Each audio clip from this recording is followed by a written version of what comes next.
Good morning. Good morning. Morning. So you guys can see my PowerPoint. Can you see me? Yes.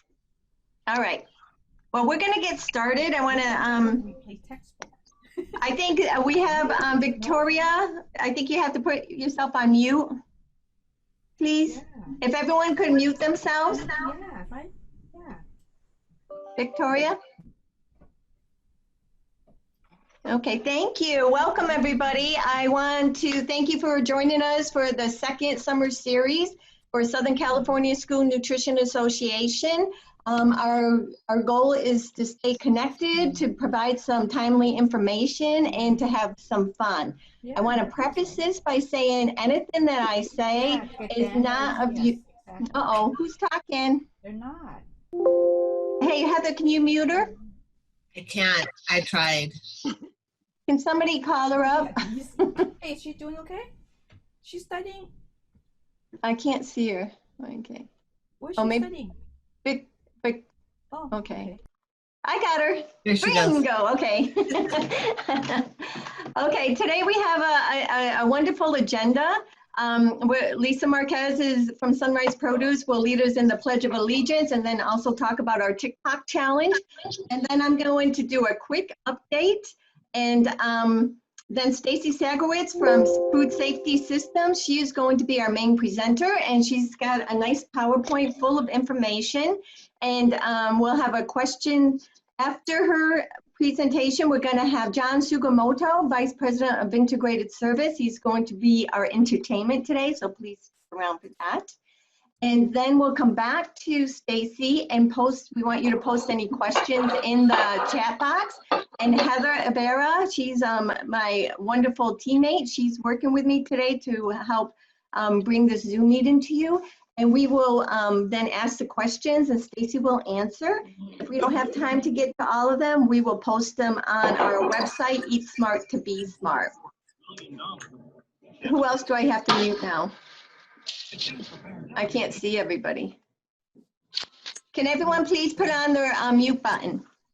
Okay, so then I want to start first by thanking Nick Beck of Rich's Ice Cream and Emily from General Mills and Jen McNeil from Lunch Assist. Their PowerPoints and any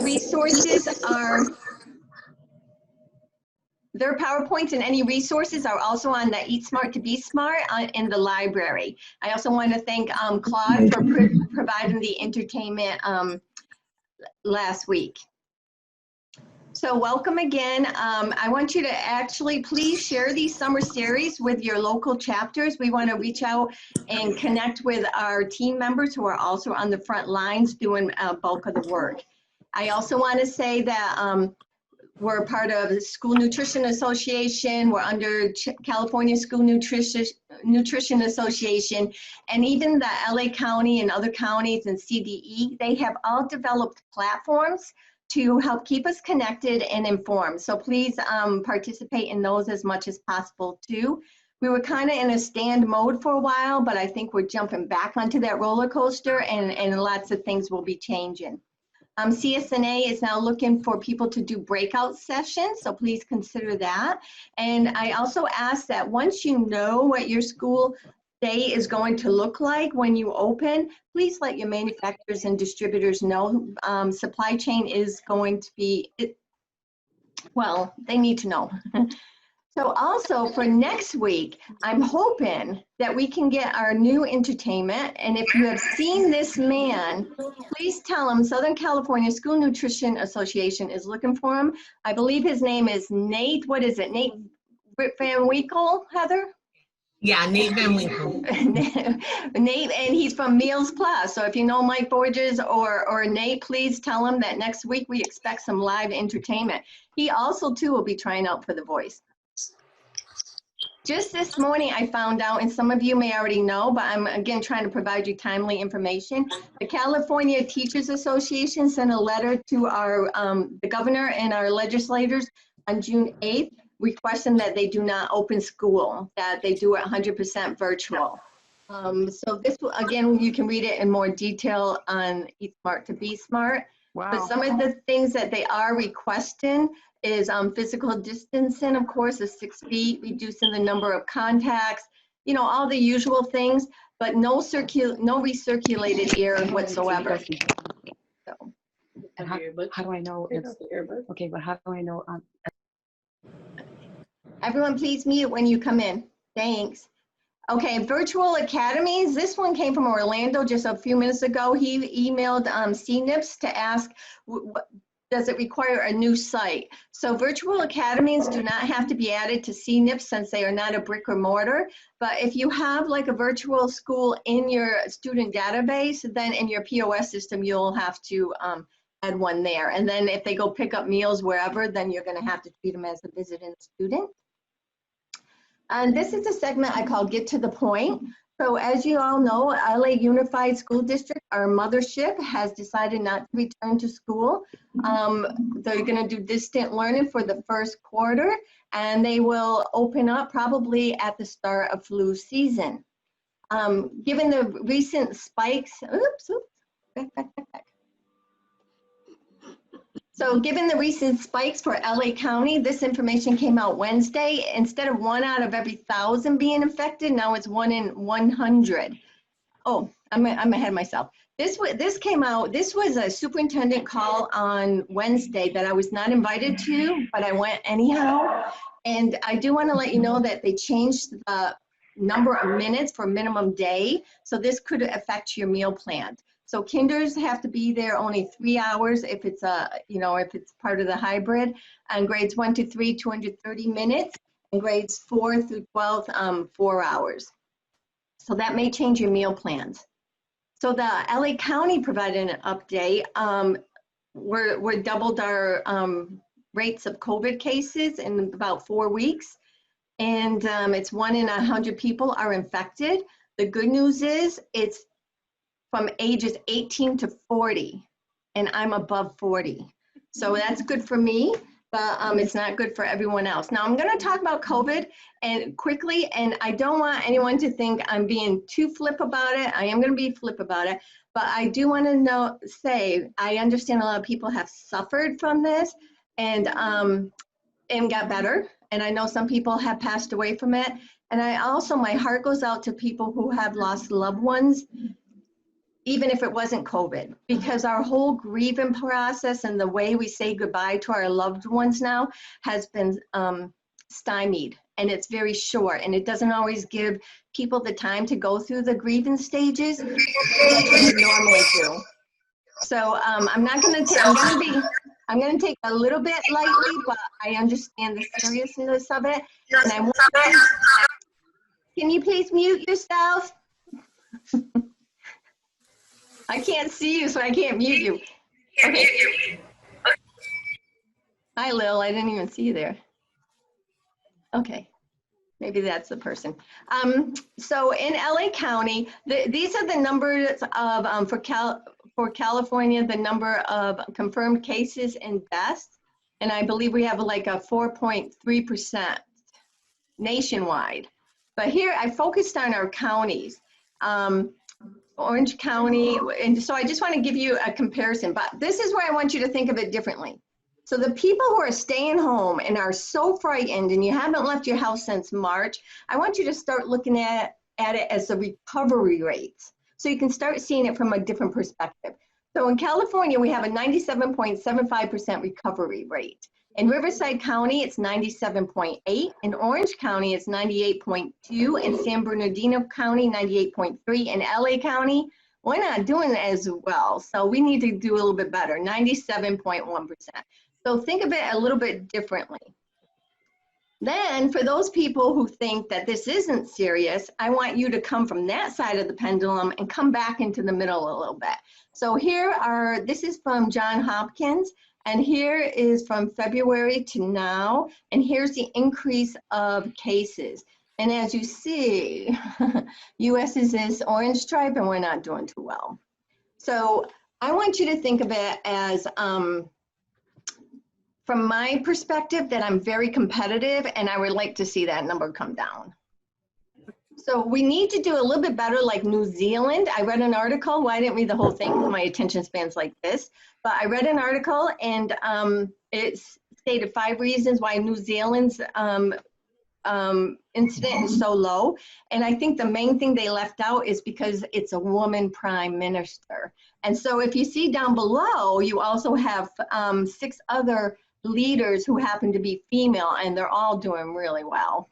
So let's look at it worldwide now. So the death rates in Germany, 4.6, not bad. That's about where the US is. Finland, 4.5, Norway, 2.8, Iceland, 0.5, well, Iceland, and Taiwan, 1.6. Mute. Mute.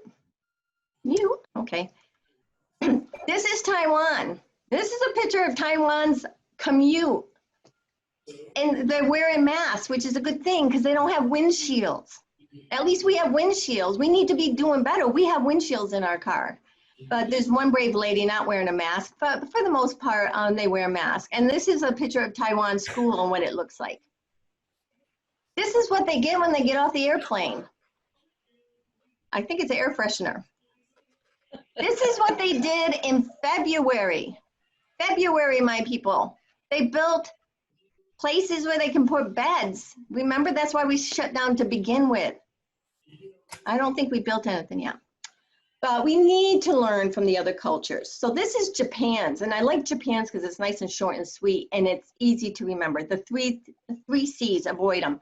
Avoid closed spaces, avoid crowded places, and avoid close conversations. Very simple, very easy, and they're doing as well as we are. We're doing good. America's doing well. So that's my update, my very brief.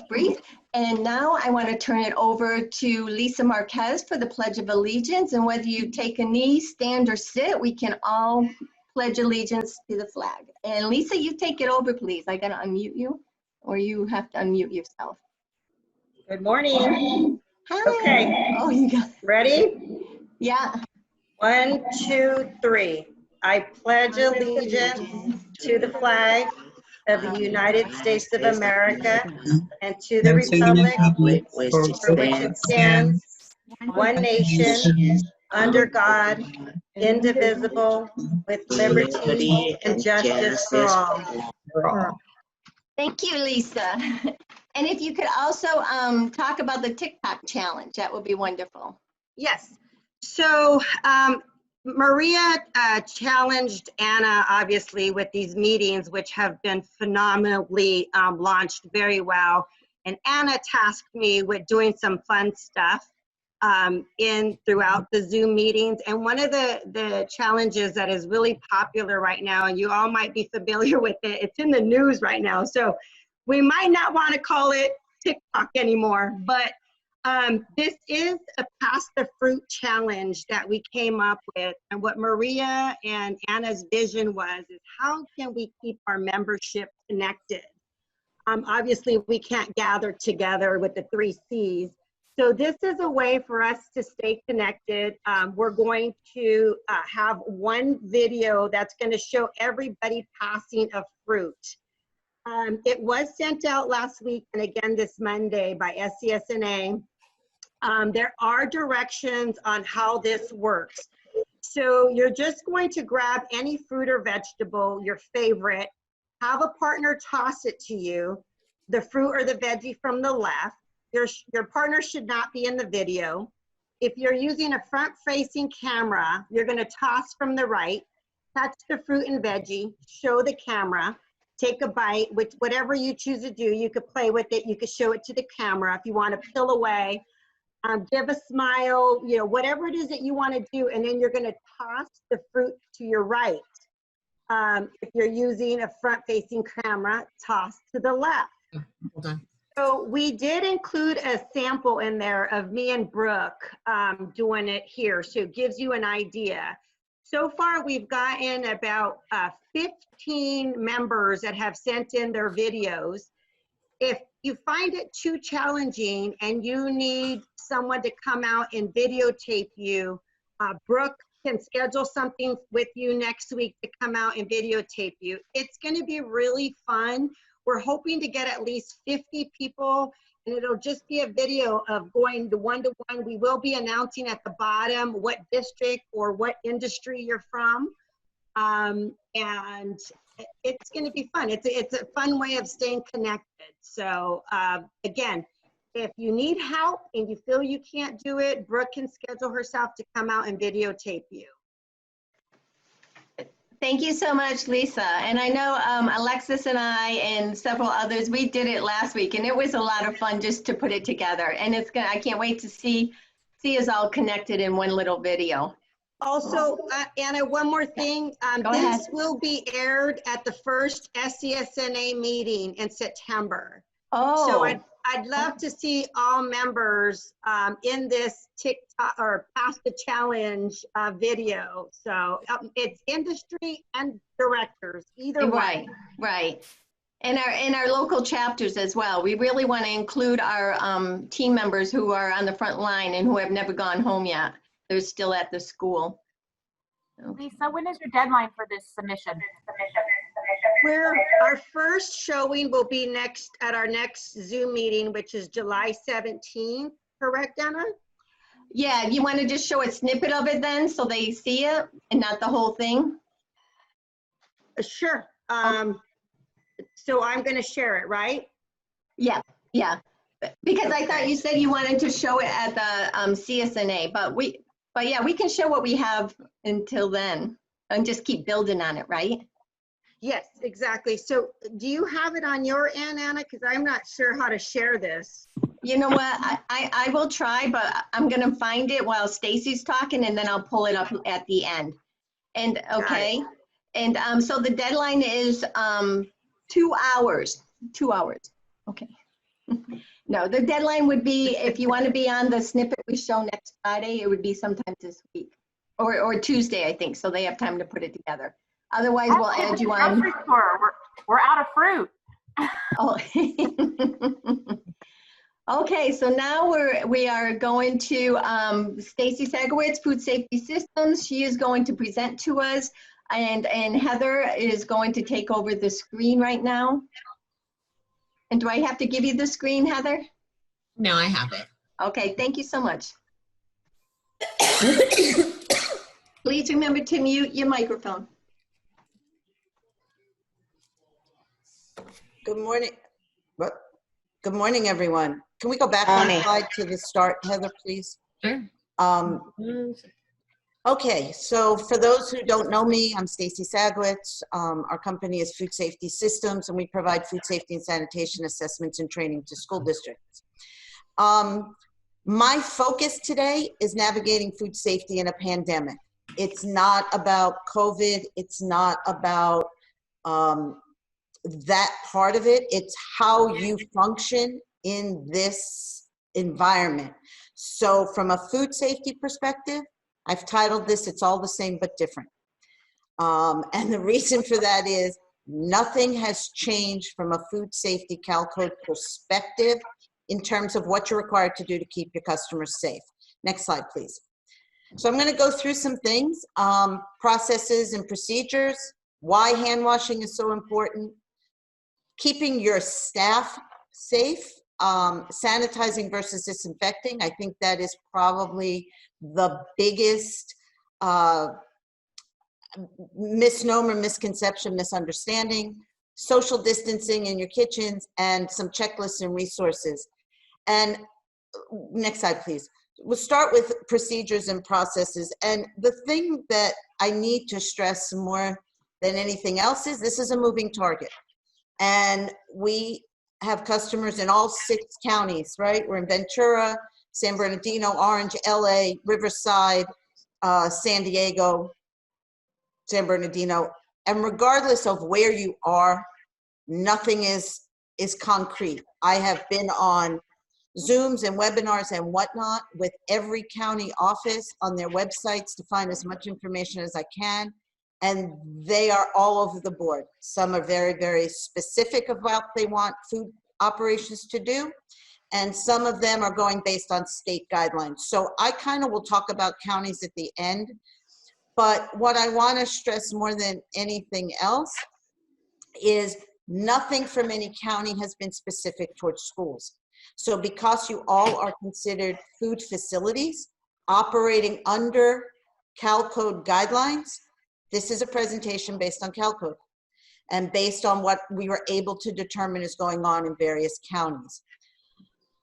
In terms of what health departments are going to be looking for when they come out as it relates to COVID, is a food facility's ability to maintain protocols to keep staff safe and keep customers safe.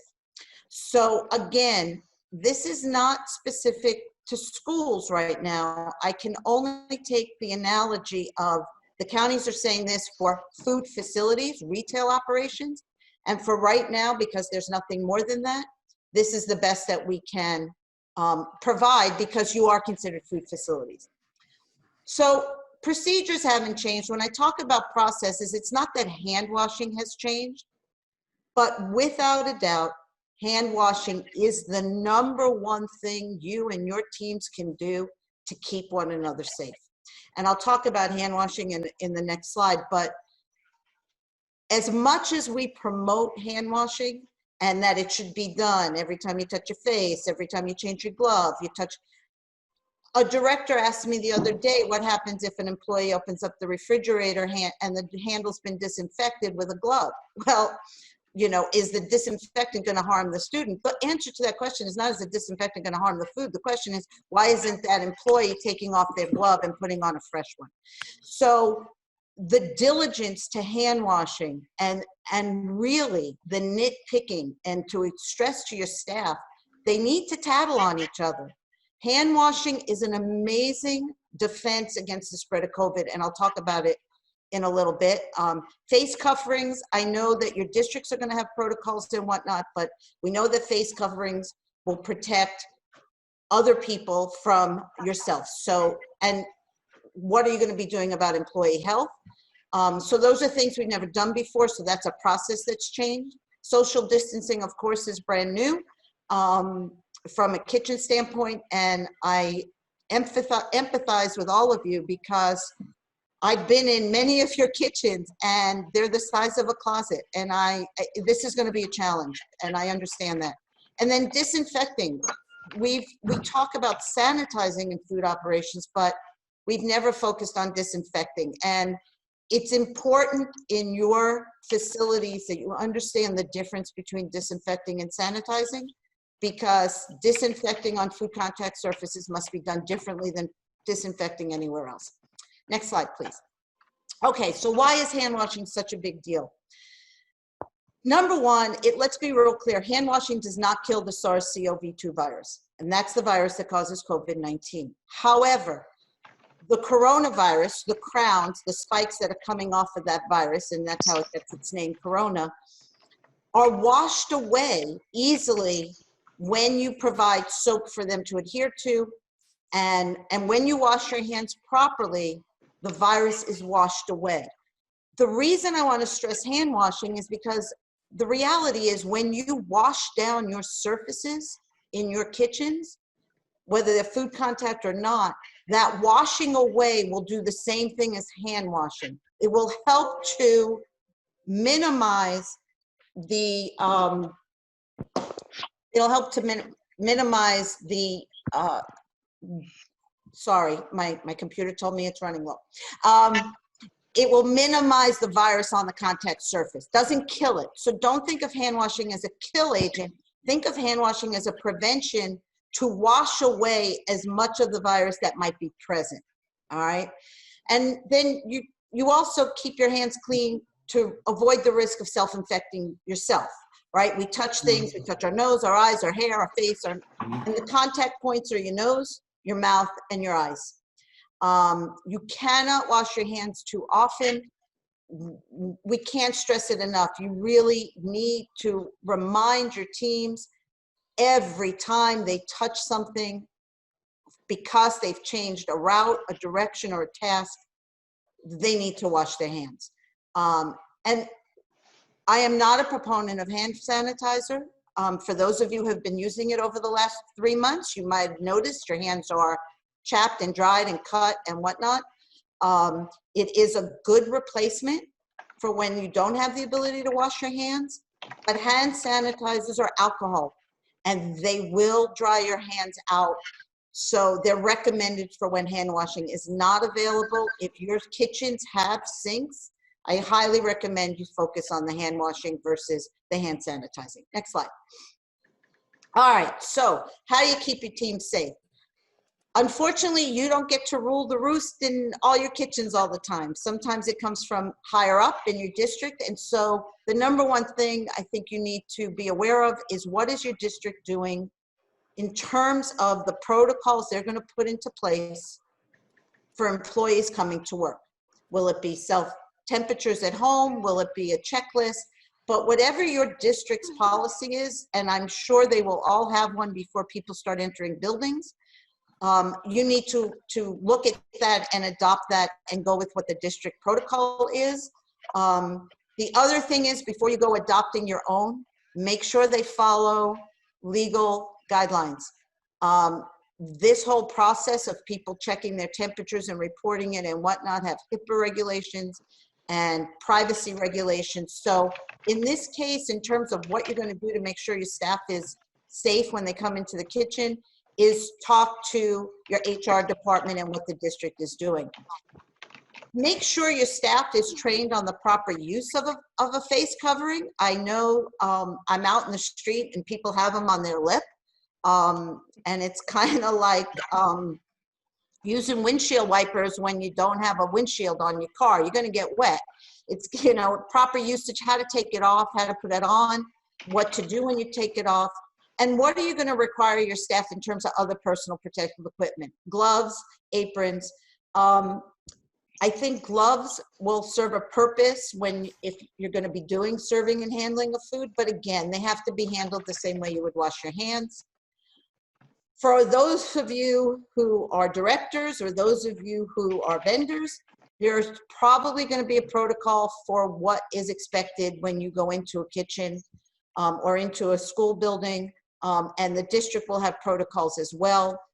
It's important that your vendors know that before school opens so they know what you're expecting of them. There is not a county that is not asking for some type of signage, and we'll talk about that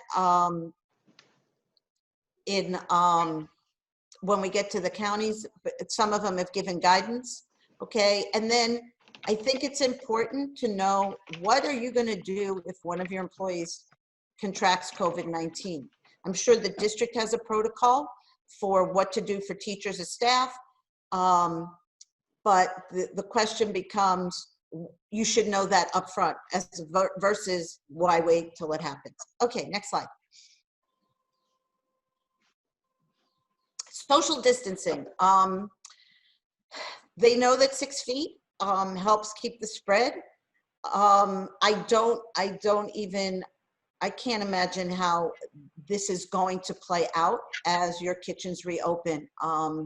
You know, it's going to look different than it did in the summer because you're going to go back to National School Lunch and not be able to work on the summer feeding. So having some sense within your kitchens of how they can best work and maintain some sense of social distancing would be great. Many of you have central kitchens with assembly line operations. I'll be showing you some guidance that came out from Cal OSHA for assembly line food production. So basically this whole presentation has been piecemealed for everything I could find as it relates to a food facility or an assembly line or a meat processing plant, because the bottom line is you fall under those same guidelines. If you have assembly line operations, or maybe that's something you'll go to, even if it's an elementary or middle school, to where you can do things in assembly line. I know this sounds funny, but plastic shower curtains make amazing barriers between people. And at 99 cents in a Big Lots store or something like that, you might be able to use those. The biggest concern, and it's the only thing I actually got from a health department bit of information, is that point of sale between your cashier or your food service employee that's going to either be at the pin pad or cash register or collection or seeing a student go through a line or picking something up. you're going to need some type of barrier there. That is going to be the closest point of contact that you're going to have with any students. So if there's something you could put up or to separate, you have sneeze guards, some of you have movable ones, you might want to think about that. Don't forget the break area. Your people are going to need breaks. They're going to want to, I don't know about you, but the human contact and that ability to be close to people, I miss. I'm sure your staff is going to be all excited to come back. We need to remind people that social distancing is a great prevention. So you may want to consider marking floors with work patterns, arrows, and whatnot. Okay. Sanitizing versus disinfecting. So they are very different terms. They mean very different things in the scientific community. In food services, we sanitize for one reason only, and that is to prepare a food contact surface to have food on it, okay? That's why you sanitize. You want to reduce the pathogens that are present to a safe level. Sanitizing will not, in no way, shape, or form, eliminate, destroy, or kill the SARS-CoV-2 virus. So if people are telling you that they have a product that sanitizes, they're probably telling you they have and can kill the SARS virus. They are talking about a disinfectant. There are people will be using the term food grade. The bottom line is the difference between a sanitizer and a disinfectant is that any disinfectant that you want to use to prevent SARS-CoV-2 and kill it must be EPA listed, approved by the EPA for this specific virus. So you sanitize to prepare a food prep surface, right? Whether we do it, our dishes in a dish machine or whatnot, right? We sanitize via heat. If it's a dish machine, we sanitize with a sanitizer. If we're washing in a 3-compartment sink, but that's all to come in contact with food. And those protocols for sanitizing will not be ignored by the health department. They are still going to expect you to handle food contact surfaces properly and that they're sanitized properly. Disinfectants kill 99.9% of the pathogens that they target when proper dwell time comes into place. So things like chlorine bleach or these disinfectant wipes or hand sanitizer have enough of a disinfectant in them that they destroy on contact. That's not what you're going to be using to disinfect your kitchens if you're using them, right? They're going to have what's called a dwell time or a contact time, just like sanitizer is supposed to sit between 30 and 60 seconds, depending on the manufacturer. Disinfectants will have a dwell time. And it could be anywhere from 5 to 10 minutes. And the disinfecting action will only be at 99.9% if you allow it to sit wet for that amount of time. That doesn't mean disinfectants don't clean. Disinfectants are great for cleaning. They're a cleaning agent, and they're designed for hospital and healthcare where you want to reduce infection. So if you are going to use a disinfectant, and I strongly recommend that one be used in your kitchens, you want it for the high frequency touch points. You want it for light switches, keypads, serving lines, door handles, telephones, all of those things that people are touching on a regular basis and frequently, you want to disinfect them often. Food contact surfaces can be disinfected. However, that disinfectant, once it has reached its dwell time, must be rinsed away. You cannot apply sanitizer to a table that has been disinfected if you do not rinse away the disinfectant. A, it will negate the strength of the sanitizer, and B, you won't get the effects that you need to sanitize a food contact surface. And the last thing I need to stress on this is they must wash their hands. Any use of any chemical, sanitizer, disinfectant, oven cleaner, all-purpose cleaner, whatever it is, pot and pan soap, got to wash your hands after you use it. Next slide. Okay, so lots of resources out there. We could be reading about COVID-19 for the rest of our lives. But I put up some checklists here. They are on the website, Eat Right to Be Right. FDA put out some best practices for reopening, some checklists and some signs. I'm going to show those in a minute. The CDC put out a very detailed document for schools, but there is on page 43 and 44. Also, it will be provided on serving meals. California Department of Health and Cal OSHA put together their website, covid19ca.gov, has a lot of information, and a lot of your counties are using this as the guideline for public health, environmental health, and your Cal code. Your offices of education, and then your associations have done an amazing job of putting up information. Next slide. This is two checklists. The one on the left is from the FDA on reopening food establishments. And Food and Drug Administration writes the Model Food Code, which is adopted in California to Cal Code. I put their checklist. Their checklist includes everything you should be doing for a safe food environment, not necessarily COVID. And so on the website, if you pull this document, I've circled in red the things that are COVID specific, but everything else you should be doing. You should be sanitizing, you should be keeping foods at the right temperatures, etc., and so on. The checklist on the right was done by Lunch Assist. Also a good checklist, goes into much more about the things you do in terms of meal counts and whatnot. One of the things that I don't talk about here is you're going to need SOPs for disbursement of meals to go home. Many of you have done that over the summer because you were sending meals home. And I think that you should, it would be helpful to have something on any meal that you send home to remind people that if it has not been refrigerated in some way, within 4 hours, they should consider disposing it. The liability of where you're responsible and where you're not is a fine line. So I think if you tell people up front, this is designed to be eaten at an appropriate time, but must be kept under the right kinds of refrigeration. Next slide. This is from Cal OSHA, California Department of Health.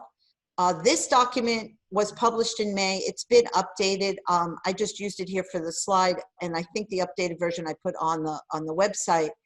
This is industry guidance for food packing and processing.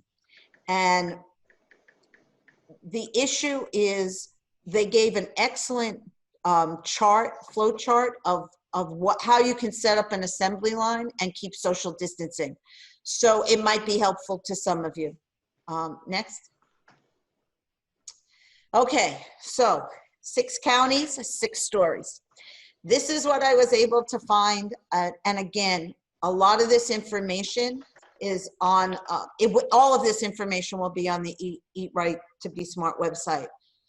Los Angeles County and LA County and San Bernardino, well, all of them but Ventura. So I'll start with Ventura first. Ventura has not had anything specifically new to COVID. They are following that Cal OSHA guideline that I sent, and all the guidelines that they're doing, they're relating to the state guidance. Los Angeles, Orange, Riverside, San Bernardino, San Diego, the first 2, LA and Orange County, are requiring for food establishments. So we're talking about restaurants. Will they expect it from you? I don't know. But you will be required to post a document attesting to you've completed a checklist. So that information is provided. It's not like you have to do a bunch of things to sign off on it.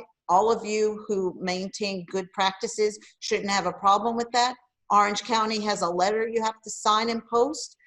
So these are very specific to counties, and I would recommend that you start to look at that. Unfortunately, I can't get anybody at Environmental Health Food at any of these counties to return a phone call. So you may have better luck as constituents of your counties and as big school districts who get a lot of information and get a lot of clout. You may want to call if some of this information is not clear, or you're not sure of whether you're not supposed to do it. The things that are posted are very easy for you to do. So if you can't get an answer either, it might be just easier to post a sign at every one of your kitchen doors that says, we attest to, this is the checklist. So there's a checklist or a letter or a template. These resources will have that. That's, next, I think that's it. Next slide. It's going to go back to Anna real quick. Okay, well, that's it. I'll look forward to your questions. Okay, thank you. Thank you, Stacy. I'm going to now try to do our entertainment. We have a few questions in the chat box. If you want to add any others, please do so. Heather's going to be gathering them, and then she'll present them to you after our entertainment. Let me try to find what I'm doing here first, okay?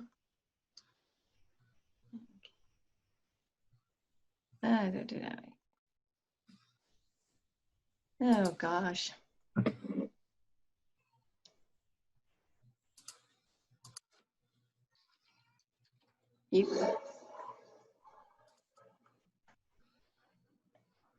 Okay.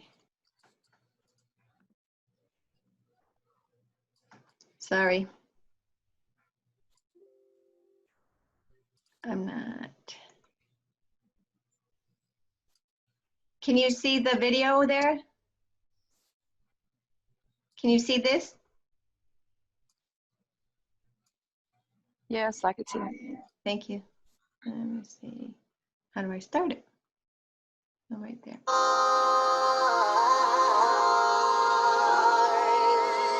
Can you hear it?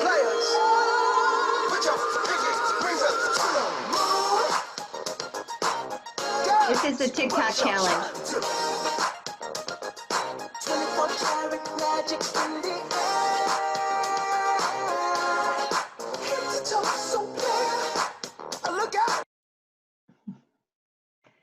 Okay, so that's what you want to do for the TikTok challenge. And now I'm going to show you our entertainment. John Sugimoto from Integrated Food Service. He is our entertainment for today. Can you see it? Yes. Okay, thanks. We're caught in a trap. Oh my God, sorry. Here we go.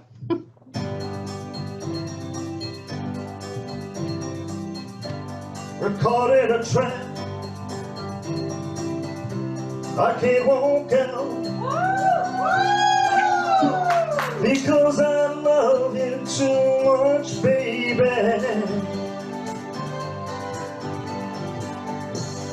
Why can't you see what you're doing to me? When you don't believe a word I say,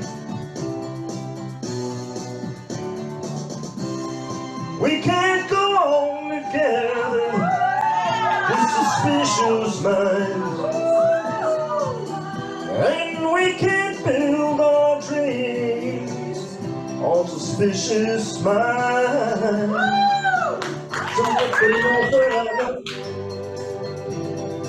Just by to say hello, would I still see suspicion in your eyes? Here we go again, asking where I've been. You can't see the tears are real, I'm crying. We can't go on together with suspicious minds, and we can't build our dreams on suspicious minds.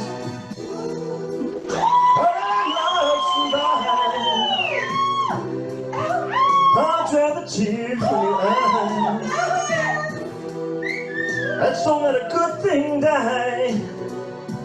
Just honey, you know I never lied to you, and I'm not sure. Oh, yeah, yeah. We're caught in a trap. Can't walk because I love you too much, baby. Why can't you see what you're doing to me? When you don't believe a word I say, don't you know, caught in a trap, I can't walk it, because I love you too much, baby. Don't you know, caught in a trap, I can't walk it.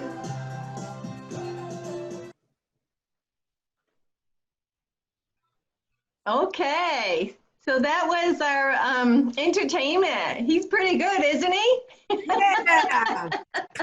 I just love him. Thank you so much, Integrated and John. That was excellent.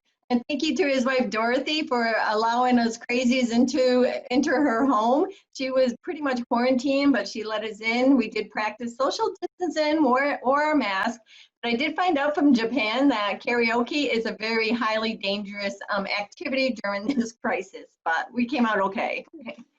So now, Heather, if you can take it over and ask Stacy some of the questions in the chat box. Okay, so Stacy, we just have a couple comments in there. Definitely everybody wants to thank you for everything, My for your pleasure. presentation.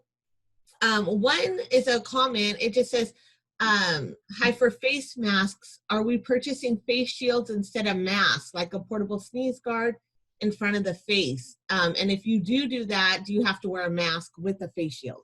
Okay, I'm answering this based on what I know that I've read, not that I know to be fact.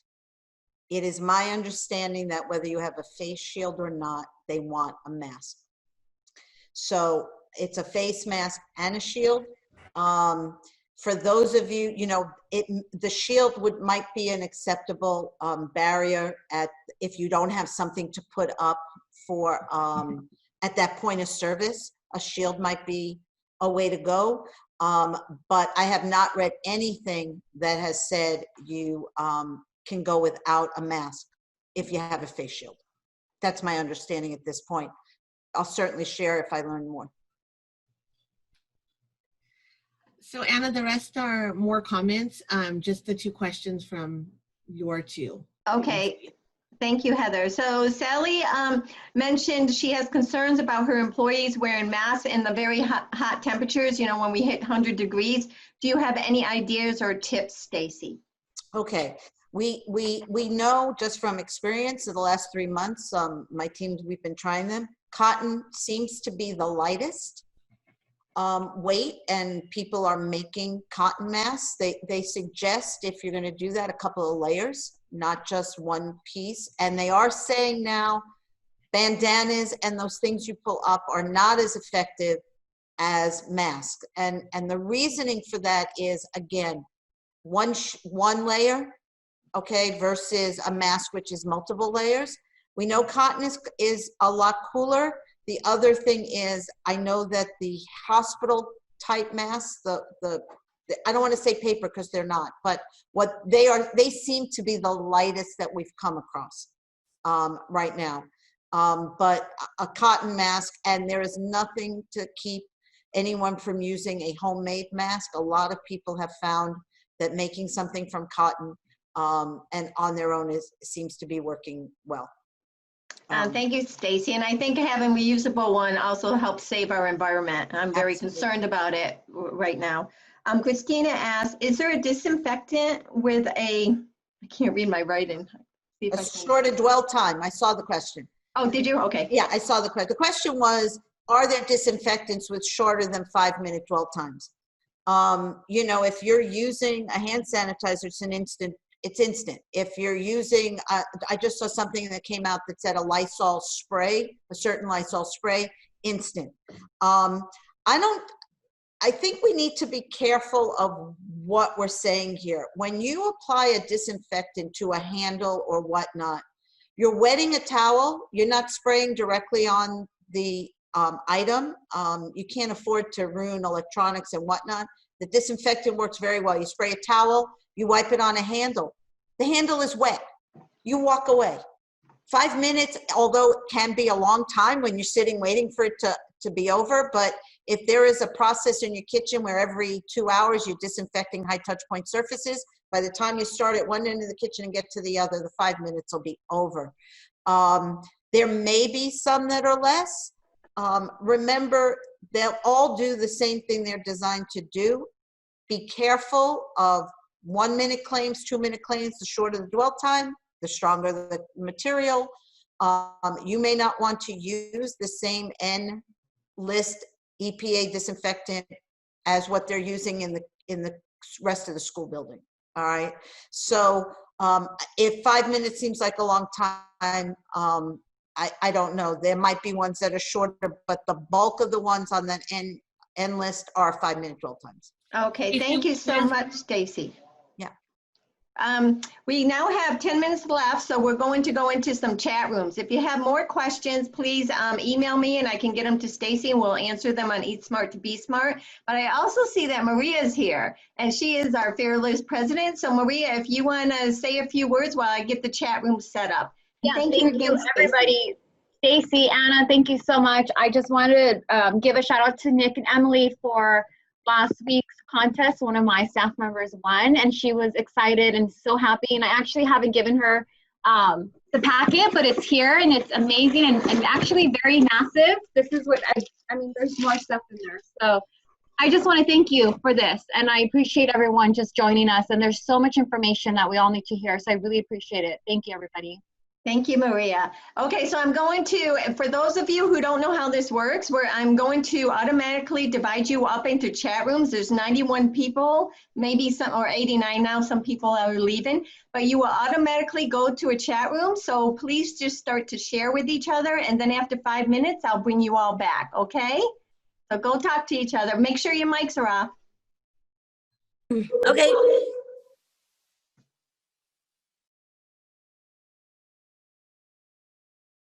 Phone, so I missed my camera's still not working, you guys, on my laptop.